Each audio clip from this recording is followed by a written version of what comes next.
আজ আমরা লাভ ক্ষতি চ্যাপ্টার 5 নম্বর পার্টে এসেছি। এই ক্লাসে আমরা অসৎ ব্যবসায়ীর যে সমস্ত অঙ্কগুলো পড়ে সেই অঙ্কগুলো নিয়ে আলোচনা করব। আশা করছি তোমাদের ভিডিও ক্লাসটি ভালো লেগেছে এবং আগের ভিডিওগুলো তোমরা সব দেখে নিয়েছো। শুরু করা যাক, চলো। দেখো, প্রথম অঙ্ক কি বলছে। বলছে এক ব্যবসায়ী তার কেনা দামে দ্রব্য বিক্রয় করে, কিন্তু ওজনে 30% কম দেয়, তবে তার লাভ এর শতাংশ কত শতাংশ, লাভ কত শতাংশ। দেখো, ব্যবসায়ী ব্যবসা কি জন্য করে? রোজগার করার জন্য। সে যে দামে কিনে এনেছে সেই দামেই দ্রব্যটা বিক্রি করবে বলছে, তাহলে কি লাভ হতো? লাভ হতো না। কিন্তু লাভ করছে কিভাবে? 30% ওজনে কম দিয়ে। তাহলে কেউ যদি যে বলে আমাকে 1 কেজি দাও বা 1000 গ্রাম দ্রব্য দাও, তাহলে তাকে অরিজিনালি 1000 গ্রামের পয়সাটা নিচ্ছে, কিন্তু কত দিচ্ছে বলো তো? 30% কম, মানে হচ্ছে 1000-এর 30% কম, মানে 700 গ্রাম দিচ্ছে। তাহলে সেইভাবে আমরা অঙ্কটা ভাববো। আর এই অঙ্ক করতে গেলে তুমি ধরে নেবে কি, যে যত এখানে কেজিতে দিয়েছে, ওজন দিয়েছে, তার মানে 1000 গ্রাম ধরবো, ঠিক আছে? তাহলে আমি ধরলাম 1000 গ্রামের দাম 1000 টাকা, তাই তো? 1000 গ্রামের দাম 1000 টাকা। তাহলে 1000 গ্রামের যখন সে কিনতে যাচ্ছে কোনো খদ্দের, তাকে কি দিচ্ছে? 1000 গ্রামের জায়গায় কত দিচ্ছে? তাকে দিচ্ছে 30% কম। তাকে কি দিচ্ছে? 30% কম। তার মানে 30% কম মানে কি হচ্ছে? 700 গ্রাম দিচ্ছে। এই 700 গ্রামের টাকাটাই হচ্ছে 700 টাকা ধরুন, ঠিক আছে? কারণ 1 গ্রামের দাম 1 টাকা ধরুন। তাহলে এই 700 টাকা দিচ্ছে, কিন্তু তার কাছে পয়সা নিচ্ছে কত গ্রামের? কেনা দামের 1000 গ্রামের, মানে 1000 টাকা। তাহলে 700 টাকার মাল বিচে সে কত টাকা নিল? মানে এটা হলো সিপি, কেনা দাম, এটা ধরো সেলিং প্রাইস।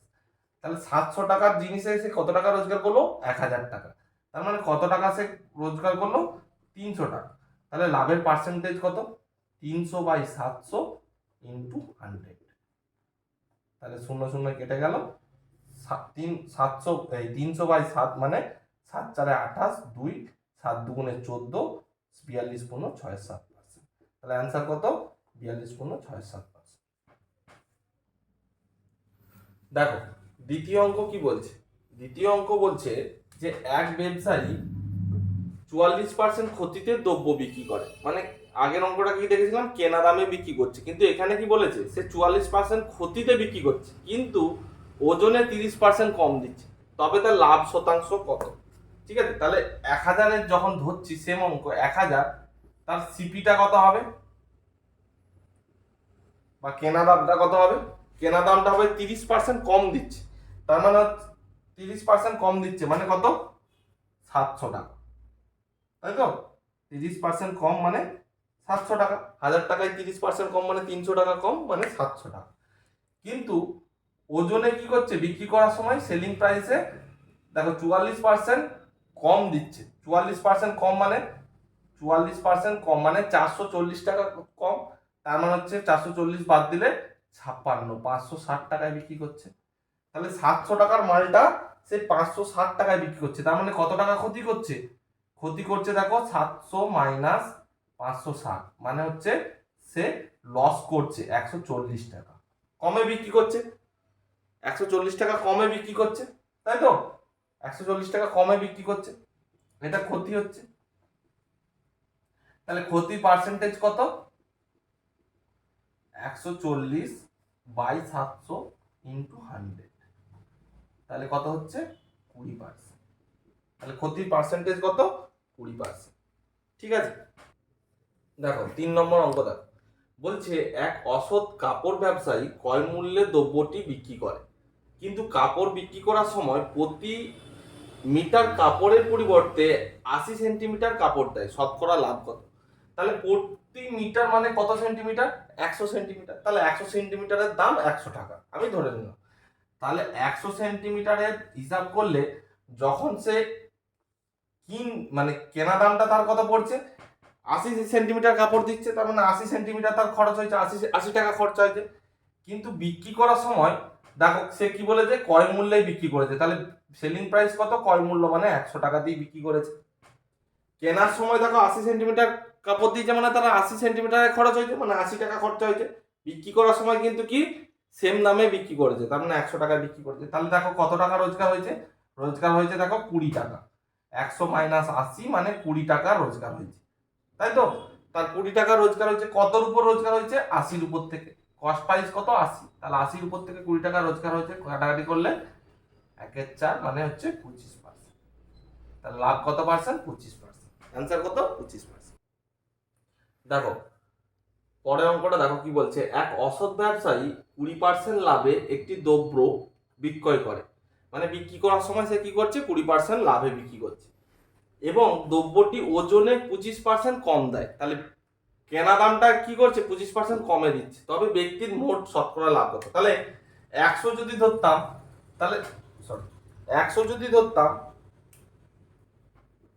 তাহলে দেখো যখন তার সিপিটা কত, সিপি বা কেনা দামটা কি হতো? ওজনে 25% কম দিচ্ছে, তাহলে 25% কম দামে তার বিক্রি খরচ হতো। তাহলে 25% কম 125 টাকা মানে হচ্ছে 75 টাকা হতো। কিন্তু বিক্রি করার সময় মানে সেলিং প্রাইসে কি হতো? সে দেখো 20% লাভ করছে। তাহলে 20% লাভ মানে 100-র উপর 20% লাভ মানে 120 টাকা। তাহলে দেখো সে 75 টাকার মালটা ক টাকায় বিক্রি করছে? 120 টাকায় বিক্রি করছে। তার মানে ক টাকা রোজগার করছে? রোজগার করছে সে 45 টাকা। বিয়োগ করলে দেখো 45 টাকা আসছে। তাহলে 45 টাকা রোজগার করছে কার উপর থেকে? 75-এর উপর থেকে। তাহলে পার্সেন্টেজ অফ লাভ কত? 45/75 ইন্টু 100। তাহলে 25/3 25/4 3 15। তাহলে 15/4 60%। তাহলে তার কত পার্সেন্ট লাভ? 60%। অ্যান্সার কত? 60%। দেখো পরের অঙ্ক বলছে, এক অসৎ ব্যবসায়ী 10% লাভে লাভে একটি দ্রব্য বিক্রয় করে এবং ওজনে 20% কম দেয়, তবে ব্যক্তির শতকরা লাভ কত? তাহলে সেম 100 যদি ধরতাম, তাহলে তার সিপি কত হতো? সিপি হচ্ছে 20% কম দিচ্ছে, তার মানে 80 টাকা হতো। 20% কম, কিন্তু বিক্রি করার সময় কি করছে? 10% লাভ করছে। 10% লাভ মানে 110। তাহলে দেখো 80-র উপর 110 মানে ক টাকা রোজগার হলো? 30 টাকা রোজগার হলো। তাহলে 30 টাকা রোজগার হলো কার উপর থেকে? 80-র উপর থেকে। তাহলে 100 কত? তাহলে 0, তাহলে কাটাকাটি করলে 300/8 মানে কত হচ্ছে? 8×3 24, 6 8 7 56, 4 মানে হচ্ছে 4/8 মানে হাফ, 37.1%। বা 3/8 মানে 1/8 মানে 12.5%, 3/8 মানে 37.37%। এইভাবেও করতে পারো। অসৎ ব্যবসায়ী আমরা এই 6টা অঙ্ক করালাম। আশা করছি তোমাদের এর মধ্যে অঙ্কগুলো চলে আসবে। তোমরা এই অঙ্কগুলো দেখে নিও একবার এবং কিভাবে করা হচ্ছে সেই প্রসেসটাকে একবার লক্ষ্য করে নিও। তাহলে কি হবে? যেমনই অঙ্ক দেখ তোমরা এই অঙ্কগুলো করতে পারবে। আর অসৎ ব্যবসা থেকে পরীক্ষায় প্রায় অঙ্ক আসে। পরবর্তী ক্লাসে আমরা লাভ ক্ষতির অন্য একটা টপিক নিয়ে আলোচনা করব। আজকের ক্লাস এখানেই শেষ করছি। আশা করছি তোমাদের ভালো লাগবে। ভালো থেকো, সুস্থ থেকো এবং ভালো লাগলে ভিডিওটি লাইক ও শেয়ার করে দিও।